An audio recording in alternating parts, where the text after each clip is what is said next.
Et bonjour tout le monde, c'est Vigdy et aujourd'hui on se retrouve pour une nouvelle vidéo. Et aujourd'hui, on va pas causer manga ni jeux vidéo, on va plutôt causer youtubeur. Vous savez, moi, je fais des vidéos sur les mangas, sur One Piece, sauf qu'il y a des youtubeurs qui font des vidéos que sur One Piece. Et One Piece est mon manga préféré, mais ça, vu ce qu'il y a derrière, je pense que vous le savez déjà. C'est pour ça que dans cette vidéo, j'ai envie de vous présenter trois youtubeurs qui sont spécialisés dans One Piece, qui font que des vidéos sur ça. Donc, je vous conseille d'aller voir leur chaîne après cette vidéo. Donc, je vous les présente maintenant. Je vous présente les trois youtubeurs spécialisés dans One Piece que j'adore. Bonne vidéo à tous. On commence la vidéo avec Water7 en numéro 1. Water7 est un youtubeur, je ne sais pas trop quel âge il a, mais c'est un youtubeur qui fait vraiment de bonnes vidéos sur One Piece. Il parle des personnages les plus forts, les personnages qui ont eu 2 équipages, et récemment il a rejoint une team de youtubeurs qui s'appelle, attendez, voilà, le multi-univers. Alors, j'irai voir le contenu un peu plus tard. J'aimerais justement vous parler de sa chaîne. Il fait plusieurs vidéos, des fois il met des parties de certains chapitres dans One Piece. Il a fait récemment justement des vidéos sur le passé de Brook. Mais honnêtement, ce que j'aime bien chez lui, c'est que il a d'abord une intro que je trouve vraiment stylée.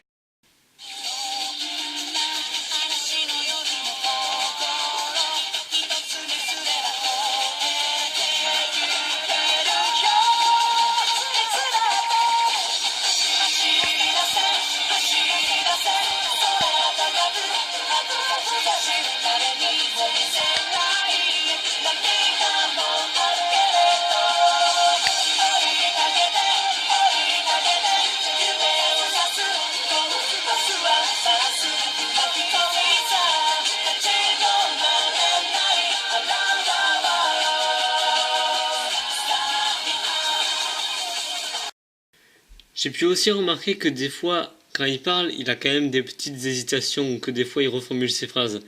Mais j'ai pas à le critiquer sur ça parce que c'est justement ça que j'aime bien chez lui. Je trouve qu'il me ressemble un petit peu parce que vous avez pu le voir, moi aussi des fois j'hésite quand je parle des fois ou des fois je reformule mes phrases. Donc je le critique pas sur ça. Alors Water7, continue tes vidéos, elles sont géniales. On passe au youtubeur suivant. En deuxième position, je mets le seul, l'unique Ryo Sensei. Oh là là, mais Ryo Sensei, toi, je t'adore. Honnêtement, Ryo Sensei est un youtubeur vraiment spécialisé, comme tous ceux que je vous cite, ils s'y connaissent beaucoup dans One Piece. Mais lui, il s'y connaît un petit peu plus parce que, bon, pas vraiment un peu plus, mais lui, il ne fait pas vraiment que des vidéos sur One Piece. Il critique un peu des fois, il dit aussi des fruits et démons les plus puissants, les moins forts, les personnages les plus puissants, mais il parle aussi justement, il fait des théories. Et certaines théories on ne les a pas encore vues, mais ce qu'il dit, ça peut être vrai des fois. Hein. On n'a pas encore de preuves, mais c'est très intéressant ce qu'il nous fait dire.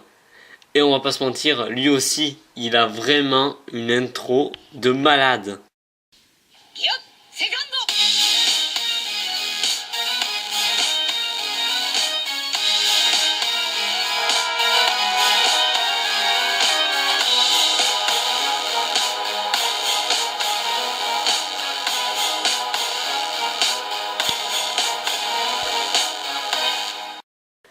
Je remercie aussi Ryo Sensei qui à la fin de chacune de ses vidéos nous dit toujours si on a ressenti la Ryokan énergie.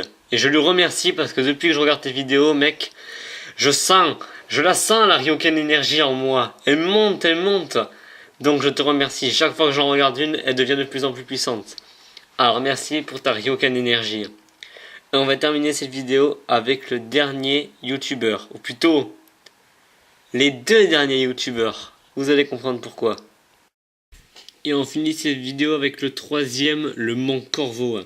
Le Mont Corvo est une chaîne faite par 2 jumeaux justement, auxquels leur vidéo est vraiment géniale.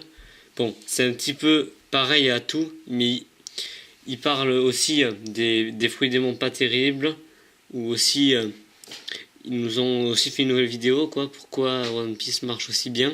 Alors, je la verrai un peu plus tard, mais ce que je veux dire, c'est qu'en fait, je suis très reconnaissant envers le Mont Corvo. Bon, je les ai jamais rencontrés, mais vous allez comprendre pourquoi.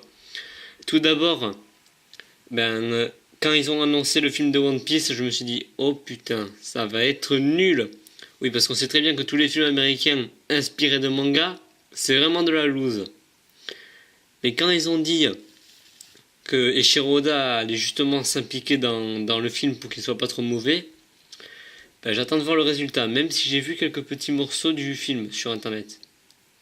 Et ça a l'air pas mal. Ça a l'air bien fait aussi. Mais ce que je remercie beaucoup le Mon Corvo, c'est la vidéo pour le retour des personnages qu'on attend. Bon, bien sûr, on s'attendait à ce que Ener, Crocodile ou d'autres, on les revoit. Mais merci infiniment le Mon Corvo de m'avoir montré que Bonclay, Mr. Stew, était encore vivant.